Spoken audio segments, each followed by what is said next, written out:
Dragon Ball Drip 24/7. What's up, guys? Welcome back to the channel. And today this video is basically called Piccolo Pre-Kami versus Frieza. It's really unfair. Let's check this one out. At first glance, Frieza vs. Piccolo might sound like a fight we already know the outcome of, but during the Android saga, things are very different. By this point, both characters have evolved far beyond what we saw on Namek, and their scaling might surprise you. Frieza, now rebuilt as Mecha Frieza, claimed his new cybernetic body made him even stronger than before. Stronger than the Tyrant who once forced Goku to reach Super Saiyan just to survive. His power, durability, and energy output were all enhanced through alien technology designed to perfect his body. But Piccolo, during the Android arc, isn't the same Namekian that got humbled by Frieza's second form. Even before fusing with Kami, Piccolo's power skyrocketed to the point where even the androids considered him one of the strongest fighters on Earth. So if these two were to clash, Frieza, or Mecha Frieza, at his absolute peak versus Piccolo, would the Emperor of the Universe's new enhancements be enough to close the gap? Or would Piccolo's divine evolution completely erase the nightmare of Frieza once and for all? In the manga, the impending return of Frieza as Mecha Frieza sets the stage for disaster. Only this time, he's accompanied by equally intimidating father, King Cold. As Frieza awaits his possible destruction, Vegeta gives Piccolo one of the first genuine compliments, acknowledging him as a true warrior after Piccolo suppresses his ki so well that no one else even realizes he's there. You gotta admit though, Piccolo is definitely an aura farmer. I gotta give that to him.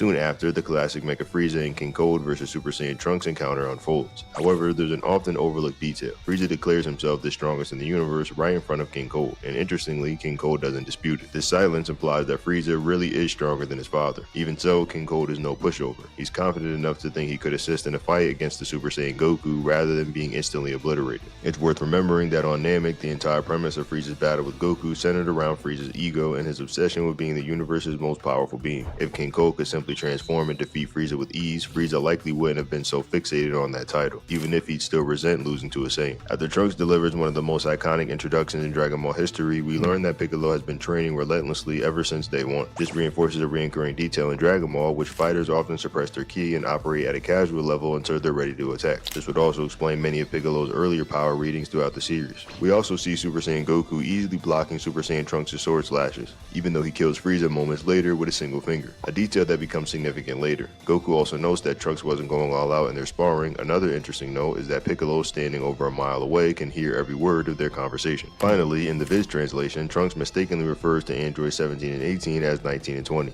though the context makes sense hearing this clear. With the android threat looming, Vegeta, Piccolo, and the rest of the Z fighters dedicate the next 3 years to training relentlessly, preparing for the worst possible scenario. As Krillin bluntly puts it, if they didn't think they could handle what was coming, they shouldn't have even bothered showing up. This moment becomes a key part of Piccolo's development, showing just how far he's come from his earlier days of training. Later in the manga, we actually get a glimpse of this progress when Goku invites Piccolo to train alongside him and Gohan. You can't hate Piccolo though. You really can't, man. He's definitely one of my top 5 dead or alive characters in the whole universe of Dragon Ball, guys. He's just that cool guy. He's a serious character. I love serious characters. Vegeta, love him. It's a very serious character, probably one of the most serious in the whole thing. But yeah, man, Piccolo's an awesome guy. You know what, if I had to pick between those two characters fighting, I mean, technically, I don't think Piccolo would win against Frieza. That's just my opinion, but let's continue the video and see what's up. Sparring against him while even in his Super Saiyan form as shown in the manga. In the anime, we see just how intense this training actually got, and Piccolo actually manages to draw blood from post-Yardrat Goku, which is impressive considering Goku had already spent a year training after defeating Frieza and was vastly stronger than Piccolo's previous self. Clearly, the effort Piccolo put in after the Garlic Jr. arc very much so paid off. When the android conflict finally begins after the time skip, Goku steps up. However, his heart virus cripples him mid-battle, leaving him unable to finish off Android 19. Interestingly, Tien doesn't notice anything off about Goku's performance, likely because he can't fully gauge with the difference. While Piccolo immediately realizes that something's wrong, he knows Goku's true power firsthand after training with him for years. Ultimately, Vegeta steps in, transforming into a Super Saiyan for the first time and utterly destroying 19. Piccolo even comments that Vegeta might be stronger than Goku at this point. It's also important to note that 19's strength was multiplied after absorbing Goku's energy, which makes him much tougher than before. That battle even drains Vegeta's stamina enough that Dr. Gero, Android 20, considers himself capable of defeating him if given the chance. Later, Gero absorbs energy from both both Super Saiyan Vegeta and weighted Piccolo, yet Piccolo still annihilates him with zero effort once he gets serious. The Z Fighters are left in complete disbelief. Piccolo's new power is so overwhelming that they even start comparing him to a Super Saiyan. This naturally raises some questions. Just how strong is base Gohan at this point if Piccolo was this powerful? And what would that mean once Gohan transforms into a Super Saiyan himself? Piccolo even begins to wonder if the androids they warned about weren't as terrifying as expected, or if the Z Fighters have simply grown far stronger than anyone could have imagined.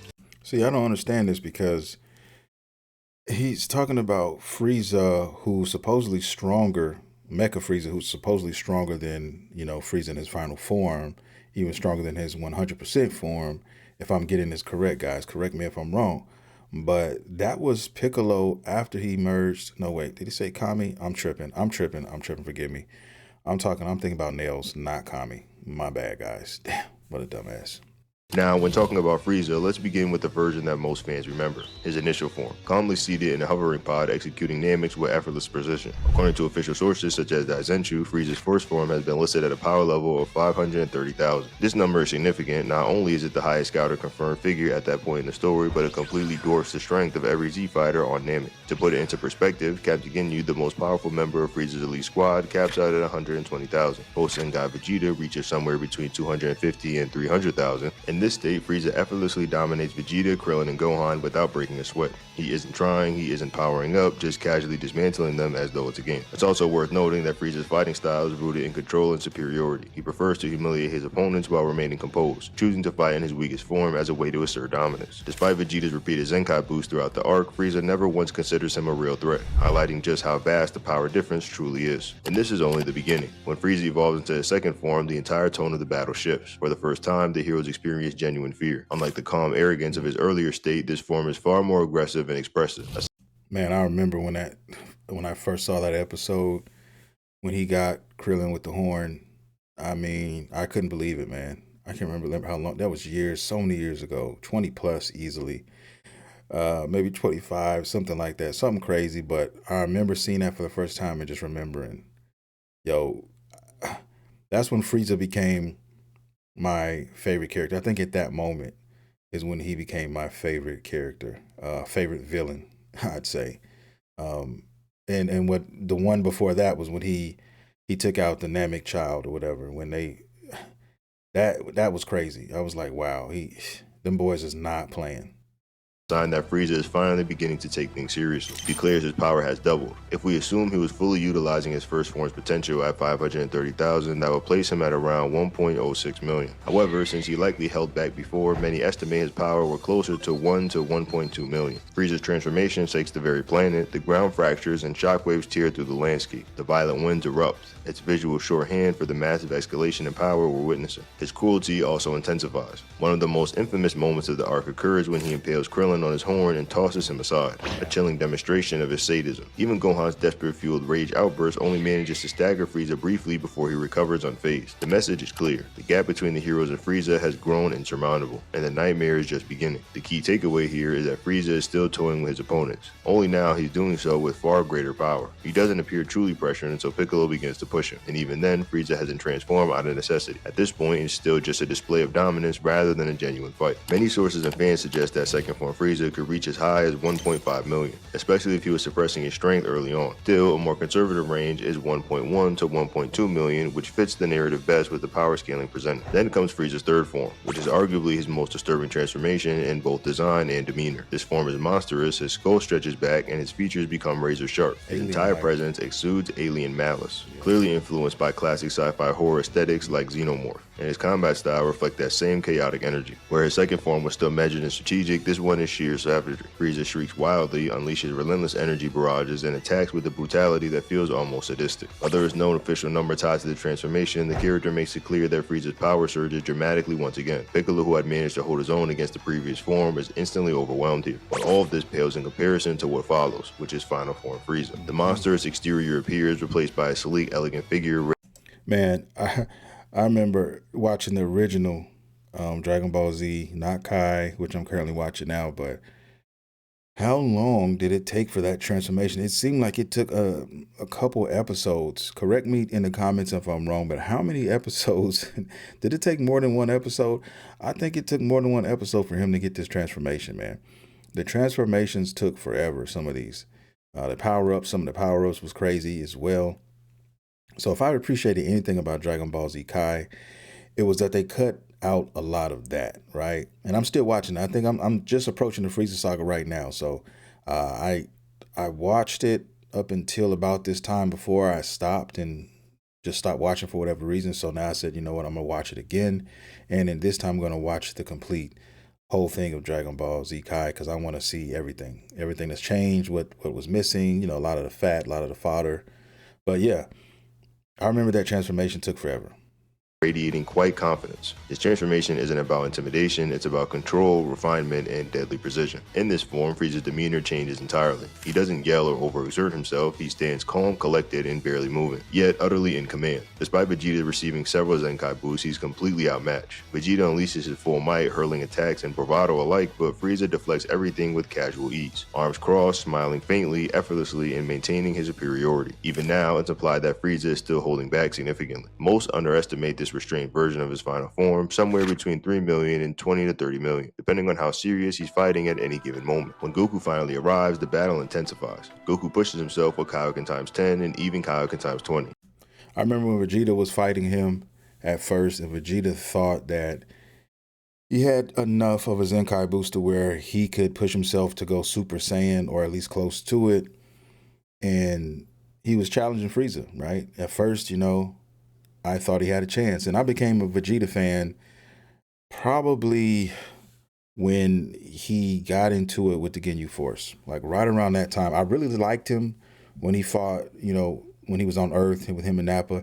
But then he became my favorite character of all time in Dragon Ball when he got into it and he had to team up with Gohan and Krillin and fight the Ginyu Force. After that, I love him.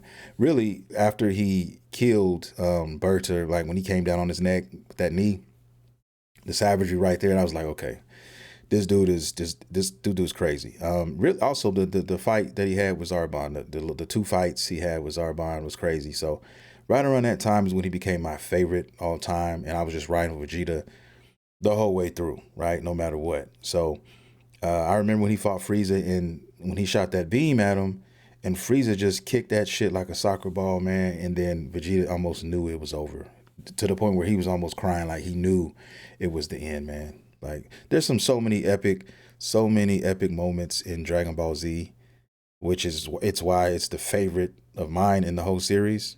You have Dragon Ball, then you have Dragon Ball Z, and then Dragon Ball Super. Dragon Ball Z will never be taken down. I don't think Super can do anything to make it take over Dragon Ball Z, and then even Dragon Ball, like a lot of people sleep on Dragon Ball. Most Dragon Ball, well, I say at least half of Dragon Ball fans, right, probably have not seen Dragon Ball, the original, the OG, and they're missing out. That's my second, even over Super. So Dragon Ball has definitely got some awesome characters as well. But I'm going on a tangent. Let's continue.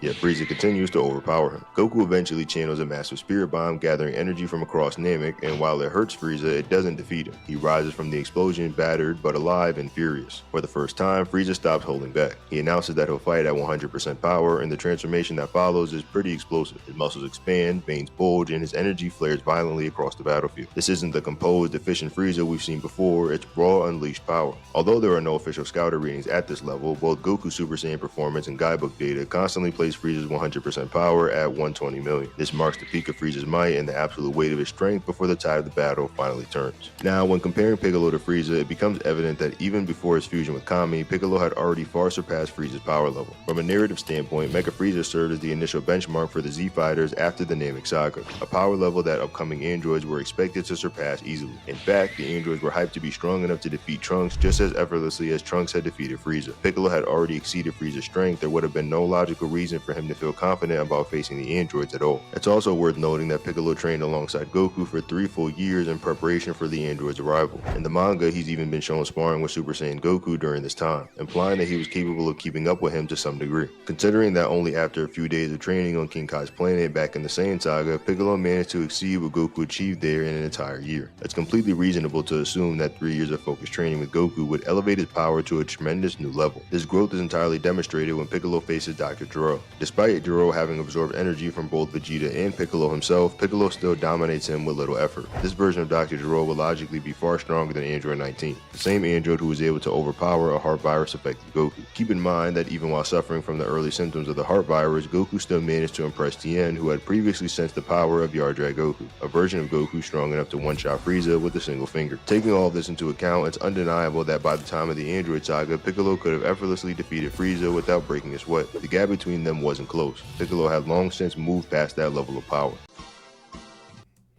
Well, that's the end of the video, and he's got some valid points. Definitely got some valid points. I forgot about the training, the 3 years, and all of that, man. So yeah, that does make actual sense right there. And you know, knowing Piccolo, if I had to guess the most serious when it comes to training in the world of Dragon Ball, I'd say Tien, number 1, and right there is Piccolo, number 2. So somebody who's a character who's always training, always trying to get better. That, you know what I mean? I would have to say Piccolo and Tien are neck and neck almost. Tien, I think, gets him by a little bit, because I think Tien does it because he knows that he's been surpassed and he'll never reach the height of like a Goku or even a Piccolo for that matter. But he's going to try to get as close as he can and use what he has available. And he's always he's a true definition of a martial artist. He says it. This is his character. And so he's always going to be practicing that for his entire life. So he's always growing, not as fast as some of the other fighters, but he's still a character who's become way more powerful at present time. Like we can even take the super version of Tien, in my opinion. He probably can tuck in, Frieza, saying from the Namek area now, Namek Saga. So, you know what? That would be a good comparison. That would be a good thing because I want to check out his power level. I want to say it's in Super it's around 775,000 or something like that. I want to say, if you guys know his power level, leave it in the comments. Let's talk about it. I think I want to do a video about that. But anyway, that's another discussion, guys. Tien is also one of my favorite characters if you're new to this channel, so I just had to throw that out there. But anyway, I want to thank everybody for watching the video. If you like the content, please consider hitting the like and subscribe button. I drop content all the time on this channel now. And with that being said, guys, I'll see you all in the next video.